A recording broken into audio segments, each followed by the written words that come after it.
अब महाराष्ट्र में property agent बनने के लिए एग्जाम देना जरूरी होगा। रियल एस्टेट एजेंटों को अब परीक्षा से गुजरना होगा। इस बात की घोषणा महाराष्ट्र रेरा ने की है। रेरा ने कहा है कि जो इस परीक्षा को पास करेगा वही प्रामाणिक तौर पर एजेंट का काम कर सकेगा। इसके लिए खुद महाराष्ट्र रेरा परीक्षा का आयोजन किया जाएगा। रेरा की माने तो जो एजेंट परीक्षा पास कर पाएंगे वो ही प्रॉपर्टी एजेंट के तौर पर काम कर पाएंगे। इस परीक्षा का मुख्य उद्देश्य एजेंटों को नियमों की जानकारी देना है। रेरा का मानना है कि एजेंट्स को रियल एस्टेट के नियमों और कानून की बेसिक जानकारी होना बहुत जरूरी है। मौजूदा एजेंट्स को भी इस एग्जाम से गुजरना होगा और 1 सितंबर तक प्रमाण पत्र हासिल कर लेना होगा। महाराष्ट्र में फिलहाल करीब 38,000 प्रॉपर्टी एजेंट्स हैं। इन एजेंट्स के लिए रेरा से रजिस्ट्रेशन जरूरी कर दिया गया है। एजेंट्स के लिए परीक्षा का आयोजन ऑनलाइन होगा और इसके लिए रेरा ने IBPS यानी कि institute of banking personal selection के साथ एग्जाम के लिए करार किया है। एग्जाम के खातिर बेसिक पाठ्यक्रम भी विकसित किया गया है और अगले महीने यानी कि फरवरी से ही रेरा एजेंट्स के लिए ट्रेनिंग शुरू कर देगा। प्रॉपर्टी एजेंट्स के लिए एग्जाम देना इसलिए भी जरूरी होगा क्योंकि रेरा केवल वैध प्रमाण पत्र वाले एजेंट्स को ही अपने पोर्टल पर रजिस्ट्रेशन की अनुमति देगा। रेरा ने अपने सर्कुलर में कहा है कि रियल एस्टेट एजेंट सार्वजनिक चेहरा होते हैं, प्रमोटर्स और घर खरीदारों के बीच की मध्यस्थता करवाते हैं, इसीलिए उन्हें नियामक ढांचे का ज्ञान देना बहुत जरूरी है। सर्कुलर में आगे कहा गया है कि रियल एस्टेट एजेंट्स के बीच एक निश्चित स्तर की स्थिरता लाने के लिए और नियामक और कानूनी ढांचे के बारे में ज्ञान और जागरूकता बढ़ाने के लिए ये एग्जाम जो है ये जरूरी है। इस वक्त हमारे साथ खास मेहमान जुड़ चुके हैं इस मसले पर बातचीत करने के लिए। रेरा एक्सपर्ट राजेंद्र कुकरा साहब हमारे साथ जुड़ चुके हैं। राजेंद्र जी, बहुत बहुत स्वागत है सर आपका हमारे शो पर। ये बड़ा इंपॉर्टेंट और सिग्निफिकेंट स्टेप है सर, और इनफैक्ट जी बिजनेस पे जब हम कभी भी इस मसले पर चर्चा करते हैं तो हमारी भी ये डिमांड रही है, जो एक्सपर्ट्स आते हैं उनका भी ये नजरिया रहा है कि जो एजेंट्स हैं, जो बड़ी महत्वपूर्ण कड़ी हैं ग्राहक और पूरे रियल एस्टेट की, उनके लिए आप कोई एग्जाम दीजिए, उनके लिए सर्टिफिकेशन रखिए। कितना महत्वपूर्ण आप मानते हैं सर इसे? नहीं, देखिए दीपक जी, ये बहुत अच्छा स्टेप है और बहुत महत्वपूर्ण है। पहले मैं आपको ये बता देता हूँ कि ये नोटिफिकेशन आने से पहले क्या प्रोविजन था और इस नोटिफिकेशन का इम्पैक्ट क्या होगा। देखिए, पहले प्रोविजन था कि आपको रियल एस्टेट एजेंट बनना है तो रजिस्टर होना है, उसकी फॉर्मेलिटी होती है, सेक्शन 9 रेरा एक्ट प्रोवाइड करता है। फिर रूल 11 प्रोवाइड करता है कि क्या क्या रिक्वायरमेंट्स है जो आपको फिलअप करके रजिस्ट्रेशन का समय देनी है। रूल 12 बोलता है कि आपका रिजेक्शन होगा एप्लीकेशन या एक्सेप्ट होगा। रूल 13 बोलता है कि आपका रिन्यूअल के समय क्या प्रोसेस है, और उसकी पेनल्टी भी सेक्शन 62 प्रोवाइड करता है। तो ये तो अभी तक प्रोविजन था, लेकिन बेसिक डिफरेंस जो ये सर्कुलर आने के बाद ये होगा कि जो भी रियल एस्टेट एजेंट अपने आप को रजिस्टर्ड कराना चाहते हैं उनके लिए एक ऑनलाइन एग्जाम होगा। देखिए कि ऐसा हो गया कि एक डायरेक्ट आप फाइनल नहीं खेलेंगे, नॉकआउट मैच खेल के आपको जाना पड़ेगा to show your capability and skill.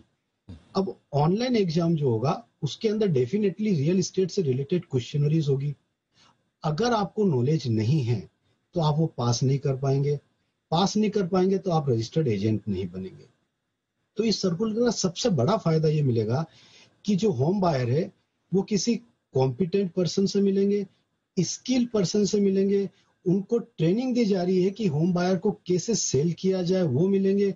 तो इन सब का एक मोटा मोटी एडवांटेज ये होगा कि होम बायर उन एजेंट से मिलेंगे जिनमें स्किल है, जिनमें यूजफुलनेस है, जिनमें कॉम्पिटेंसी है।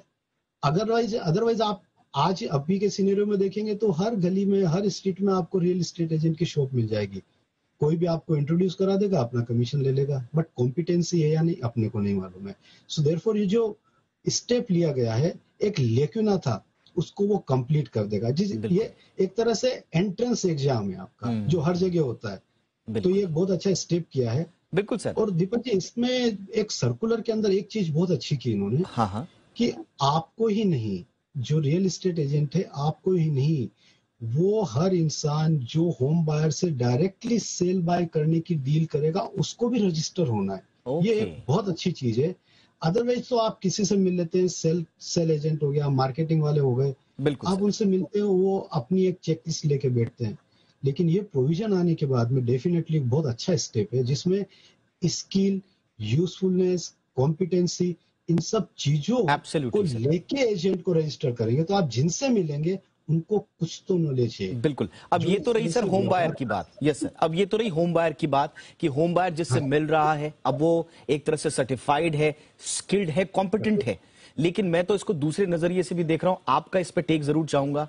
इसमें जो रियल एस्टेट का जो पूरा का पूरा एक ब्रांडिंग होगी, क्योंकि एक ट्रस्ट डेफिसिट रहा है। अगर आप एक गलत होम बायर से एजेंट से मिलते हैं तो पूरा का पूरा रियल एस्टेट के बारे में गलत अवधारणा जो है वो ग्राहक के मन में पैदा हो जाती है, तो एक ट्रस्ट डेफिसिट पैदा होता है। तो अगर सही जानकारी देने वाला सर्टिफाइड है, सही जानकारी दे पा रहा है, तो पूरा का पूरा रियल एस्टेट की ब्रांडिंग भी अच्छी होगी सर।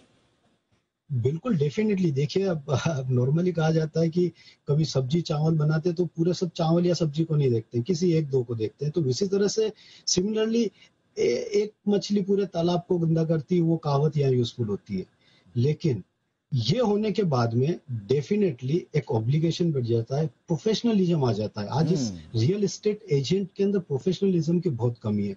ये आने से प्रोफेशनलिज्म जहां आ जाता है, वहां डेफिनेटली एक ब्रांडिंग, ट्रस्ट, कॉन्फिडेंस आ जाता है कि आप जिन लोगों के साथ डील कर रहे हैं उनको एक सर्टिफिकेट ऑफ कॉम्पिटेंसी मिला हुआ है अंडर ए रेगुलेशन।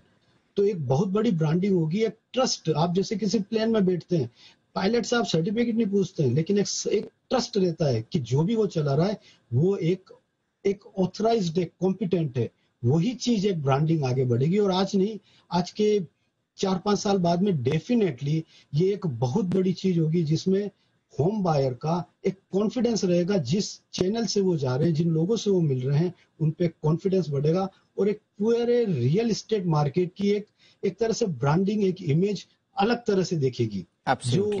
जो चीटिंग, धोखा, वो चीज मेरे को लगता है कम होगी। वो ट्रस्ट लोगों का ज्यादा बढ़ेगा इसमें। बिल्कुल तो बिल्कुल सर, डेफिनेटली इस पे रियल एस्टेट मार्केट की ब्रांडिंग होना ही है। बिल्कुल। और ये दोनों के लिए विन विन सिचुएशन है, होम बायर के लिए भी और रियल एस्टेट के लिए भी। और एक दूसरे का ट्रस्ट दोनों को चाहिए, वो मिलेगा। मुझे लगता है सर बहुत अच्छी नजीर है, बाकी जगह भी लागू होनी चाहिए।